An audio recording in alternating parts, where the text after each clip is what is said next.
Dahulu kala, di antara hijaunya Dusun Rana Alai dan Dusun Bukit Melintang, menjulanglah Bukit Tamulun. Bukit Tamulun bukan hanya sekedar tumpukan batu gamping biasa. Bukit itu tersusun dengan elok, bagai pahatan alam yang memukau. Dahulu, sebelum sentuhan tangan manusia mengubahnya, Bukit Tamulun merupakan tempat tumbuhnya pepohonan, kayu-kayu raksasa, dan berbagai tumbuhan hutan menutupi kegagahannya. Bukit itu menjulang dan menghadap angkuh ke arah Dusun Rana Alai. Bukit Tamulun bagi masyarakat Dusun Rana Alai bukan sekedar formasi geologis yang indah. Ia diyakini sebagai entitas spiritual, rumah bagi kekuatan tak kasat mata yang menjaga keseimbangan alam dan melindungi dusun. Kesakralan Bukit Tamulun terjalin erat dengan kepercayaan leluhur yang diwariskan turun-temurun. Setiap tahun, pada waktu-waktu tertentu, masyarakat Rana Alai mengadakan ritual di kaki bukit. Sesajian berupa hasil bumi terbaik, seperti padi, buah-buahan, dan hewan ternak pilihan, dipersembahkan sebagai wujud syukur dan penghormatan kepada penjaga bukit. Para tetua adat memimpin upacara dengan lantunan mantra dan doa-doa kuno, memohon keselamatan, kesejahteraan, dan perlindungan dari segala mara bahaya. Bukit Tamulun menjadi pusat spiritual, tempat masyarakat mencari ketenangan, meminta petunjuk, dan merasakan kedekatan dengan alam semesta. Larangan-larangan tak tertulis pun mengikat, seperti tidak boleh menebang pohon sembarangan, berkata kotor, atau melakukan perbuatan yang mencemari kesucian bukit. Konon, jika kabar buruk atau malapetaka hendak menimpa, bukit itu akan memberi pertanda. Terkadang suara batu menggelinding dari puncak dianggap bukan sekedar fenomena alam, melainkan bisikan atau peringatan dari penjaga bukit, membawa firasat tentang kejadian yang akan datang. Rasa hormat dan takut bercampur menjadi satu, membentuk ikatan batin yang kuat antara masyarakat Rana Alai dan Bukit Tamulun. Suatu hari, rasa ingin tahu dan kebutuhan akan hasil hutan mendorong 4 pemuda belia dari Dusun Rana Alai untuk menaklukkan Bukit Tamulun. Mereka adalah Aliasa, Kusairin, Marbawi, dan Hambali. Keingintahuan dan semangat petualangan membara dalam diri 4 orang pemuda belia itu. Bagi mereka, Bukit Tamulun yang diselimuti misteri tampak begitu menggoda untuk ditaklukkan. Pagi itu, dengan bekal seadanya dan tekad bulat, mereka memulai pendakian. Jalan setapak yang mereka lalui awalnya masih jelas, namun semakin ke atas, jalur itu kian menghilang ditelan rimbunnya semak belukar dan lilitan akar pohon yang menjalar di mana-mana. Mereka harus berhati-hati melangkah di atas bebatuan licin yang tertutup lumut, sesekali berpegangan pada batang pohon untuk menjaga keseimbangan. Tanjakan terjal menguji fisik mereka, napas tersengal-sengal, dan peluh membasahi dahi. Duri-duri tajam mencakar kulit, dan serangga hutan berterbangan di sekitar mereka. Namun, semangat mereka tak surut. Aliasa yang paling semangat di antara mereka dengan sigap memimpin jalan, sesekali memberi semangat kepada teman-temannya. Kusairin dengan keahliannya mengenali jejak hewan, membantu mereka menghindari jalan buntu. Marbawi yang lincah dengan mudah melompati bebatuan besar. Sementara Hambali yang pendiam namun memiliki fisik yang kuat, tak pernah mengeluh. Rintangan demi rintangan mereka hadapi bersama, saling membantu dan menyemangati. Ketika rasa lelah mulai mendera, mereka beristirahat sejenak di bawah naungan pohon rindang, berbagi bekal sederhana sambil menikmati suara gemericik air dari celah bebatuan. Perjalanan menuju puncak Bukit Tamulun bukan hanya sekedar pendakian fisik, tetapi juga ujian persahabatan dan ketahanan mental. Setelah berjam-jam mendaki, melewati rimbunnya hutan dan terjalnya bebatuan, akhirnya Aliasa, Kusairin, Marbawi, dan Hambali tiba di puncak Bukit Tamulun. Rasa lelah seketika menguap begitu mata mereka menangkap pemandangan yang terbentang luas di hadapan. Angin sejuk membelai wajah mereka yang berkeringat, membawa aroma segar dedaunan. Di bawah sana, dusun Alai tampak seperti miniatur dengan rumah-rumah penduduk yang berjejer rapi di antara hamparan sawah hijau yang membentang bagai permadani. Bukit-bukit lain tampak berundak-undak di kejauhan, diselimuti kabut tipis yang menambah kesan magis. Mereka berseru kagum, takjub akan keindahan alam yang selama ini hanya mereka lihat dari kejauhan. Mereka berdiri di atas bebatuan yang menjadi mahkota bukit, mengabadikan momen itu dalam ingatan masing-masing. Hambali, salah satu dari mereka, entah kenapa tiba-tiba tertarik pada tumpukan dedaunan kering yang mengumpul di salah satu sisi puncak. Musim kemarau telah membuat dedaunan itu rapuh dan mudah terbakar. Entah dorongan iseng atau sekedar rasa ingin tahu, Hambali mengeluarkan korek api dari sakunya. Ia sering melihat orang dewasa membuat api unggun kecil saat beristirahat di hutan, dan mungkin dalam benaknya ia hanya ingin mencoba hal yang sama. Tanpa berpikir panjang tentang potensi bahaya, terutama di tengah kondisi hutan yang kering kerontang, ia menyulut korek dan membakar beberapa helai daun kering itu. Api kecil itu dengan cepat menjalar, menghasilkan asap tipis yang mengepul ke udara. Hambali tampak asik mengamati jilatan api yang menari-nari di atas dedaunan kering. Namun, belum sempat api itu membesar, Aliasa yang melihatnya langsung menegur dan menyuruh untuk memadamkannya. Kusairin dan Merbawi juga ikut menimpali dengan nada khawatir. Hambali yang tersadar akan potensi bahaya dari tindakannya segera tersadar dari keisengannya. Dengan cepat mereka semuanya berusaha memadamkan api kecil itu dengan menginjak-injaknya dan menimbunkannya dengan tanah dan bebatuan kecil di sekitar mereka. Mereka memastikan tidak ada lagi bara yang menyala atau asap yang mengepul sebelum melanjutkan menikmati pemandangan dari puncak Bukit Tamulun. Setelah puas menikmati pemandangan dari puncak Bukit Tamulun, Aliasa, Kusairin, Merbawi, dan Hambali mulai bersiap untuk turun. Matahari mulai condong ke barat, sinarnya yang keemasan menyentuh lembut bebatuan bukit. Mereka berhati-hati menuruni jalur yang tadi mereka daki. Kali ini, dengan pandangan yang lebih fokus pada pijakan kaki, tanjakan yang terasa berat saat mendaki kini menjadi tantangan tersendiri saat menurun, membutuhkan keseimbangan dan kehati-hatian ekstra agar tidak terpeleset. Sepanjang perjalanan turun mereka sesekali bercanda dan tertawa, melepaskan penat dan kegembiraan telah mencapai puncak. Mereka membahas pemandangan indah yang baru saja mereka saksikan, merencanakan petualangan lain di masa depan. Hambali yang tadi sempat membuat khawatir dengan api kecilnya, kini tampak lebih ceria dan lega karena tidak terjadi apa-apa. Aliasa mengingatkan mereka untuk tetap waspada dan tidak terburu-buru, mengingat jalur menurun bisa lebih berbahaya jika tidak hati-hati.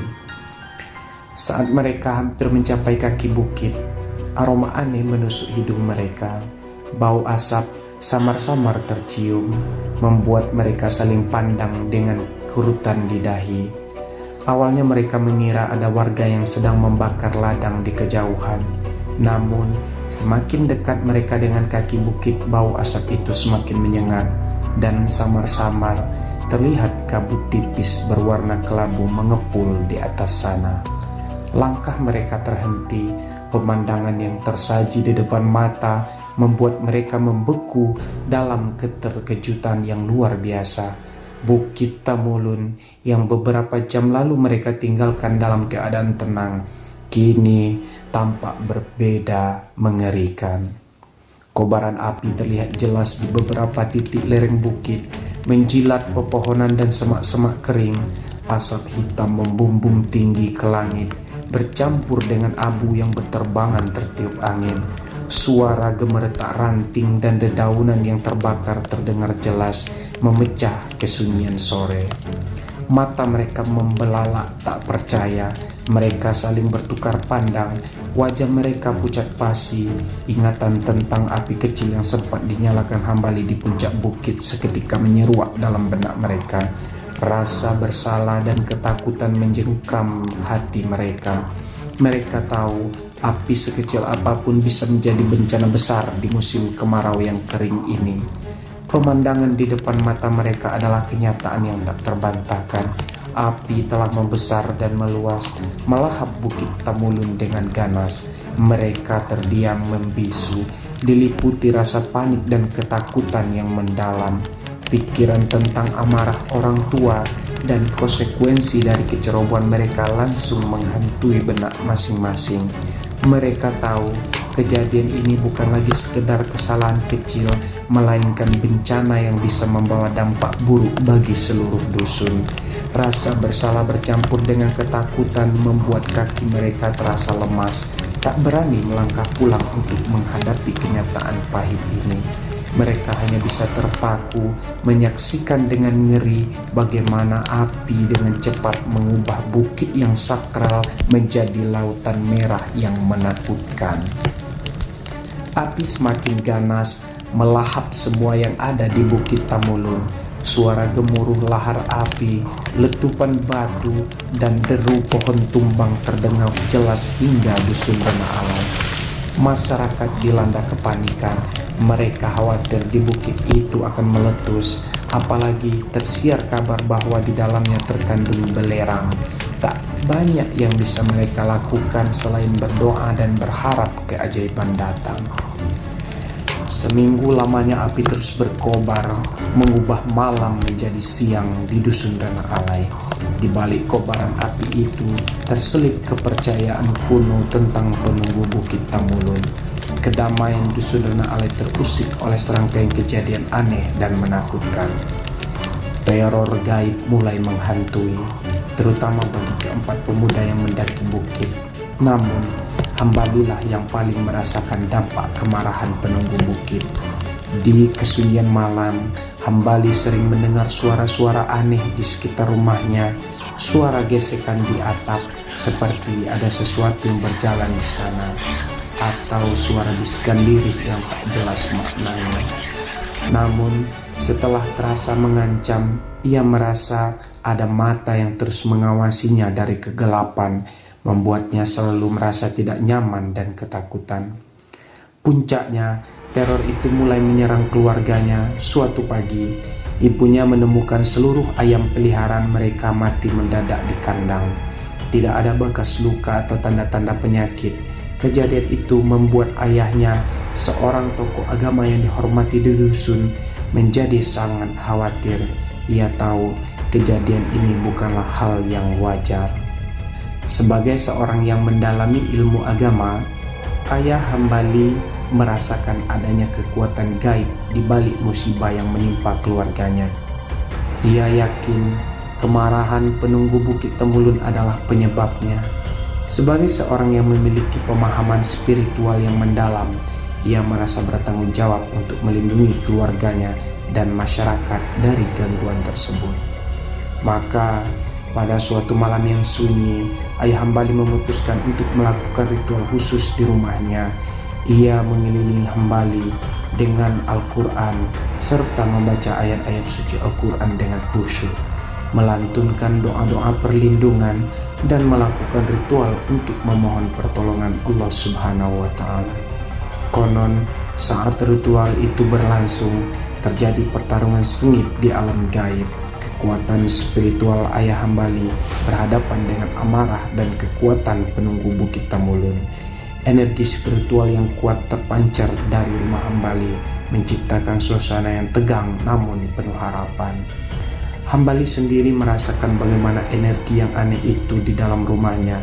Ia melihat bayangan-bayangan samar bergerak di dinding dan merasakan hawa dingin yang menusuk tulang meski udara terasa hangat. Ia hanya bisa bersembunyi di balik selimut, berdoa agar ayahnya dilindungi dan teror ini segera berakhir. Pertarungan spiritual itu berlangsung hingga menjelang fajar.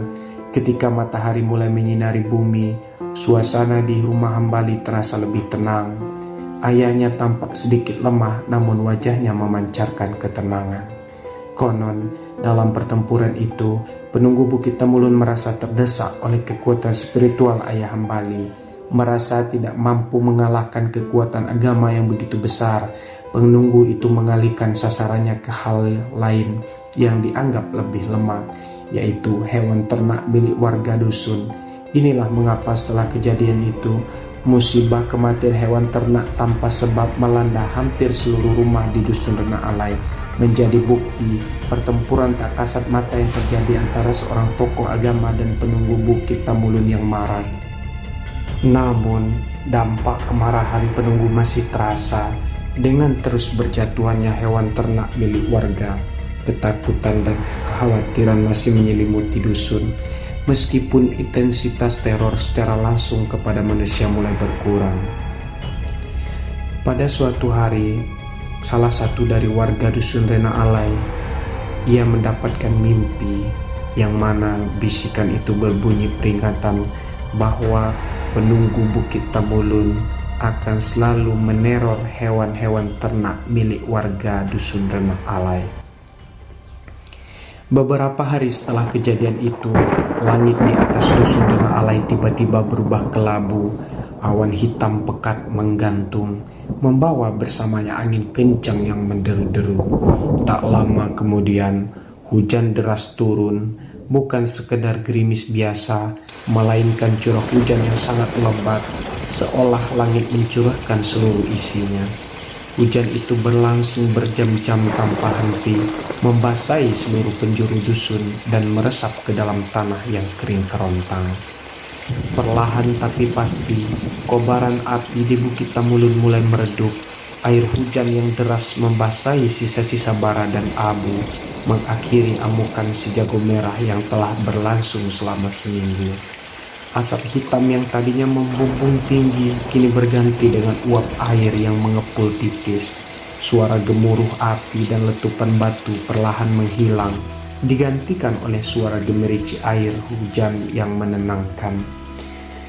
Setelah hujan reda dan awan mulai menyingkir, Bukit Temulun tampak berbeda. Pepohonan yang dulunya rimbun kini tinggal bebatuan hitam yang sebagian masih mengeluarkan asap tipis.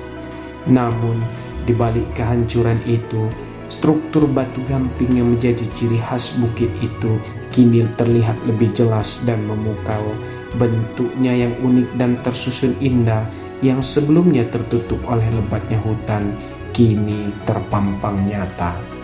Seiring berjalannya waktu, alam mulai menunjukkan kemampuannya untuk memulihkan diri. Rumput-rumput hijau perlahan mulai tumbuh di antara bebatuan yang menghitam.